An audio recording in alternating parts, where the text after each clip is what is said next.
అందరికీ నమస్కారం. ఓం శ్రీ మాత్రే నమః. శివపురాణం. పేరుకు మాత్రమే బ్రాహ్మణుడు.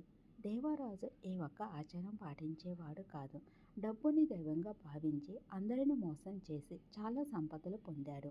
ఒకసారి శోభావతి అనే ఒక వేశ్యని చూసి ఆమె వెర్రిలో పడిపోయి అతన్ని సంపదంతా ఆమెకు ఖర్చు చేశాడు.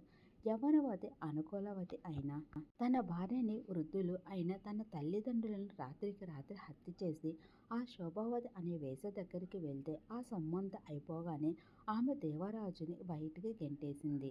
తర్వాత ప్రతిష్టానపురం అనే ఊరిలోని శివాలయంలో విశ్రాంతి తీసుకునేవాడు. ఆ ఆలయంలో జరిగే శివపురాణాన్ని వినేవాడు. ఈ దేవరాజు ఆయుర్దాయం శివపురాణం ఒకేసారి ముగిశాయి. వెంటనే యమదూతలు ఇతన్ని తీసుకువెళ్ళటానికి వచ్చారు. ఆ సమయంలోనే అక్కడికి శివదూతలు వస్తే ఆశ్చర్యపోయారు. యమదూతలు దేవరాజు చేసిన పాపాలన్నీ ఆ దూతలకి చెప్పి ఇంత పాపాత్ముడికి శివ సాన్నిధ్యం ఏమిటని అంటే ఎంతటి పాపాత్ముడు అయినా చివరి సమయంలో శివపురాణం విన్నాడు. అది శివ సాన్నిధ్యం ప్రసాదిస్తుంది అని దేవరాజుని కైలాసం తీసుకువెళ్లారు. ఈ విషయం యమధర్మరాజుకి యమకింకరులు చెప్తే యమధర్మరాజు వారితో శివపురాణం విన్నా చదివినా తెలుసుకున్న వారికి శివ సాన్నిధ్యం లభిస్తుందని శివుడు వరం ఇచ్చారు అని చెప్తారు. ఈ కథ మనకు శివ మహాపురాణంలో వస్తుంది.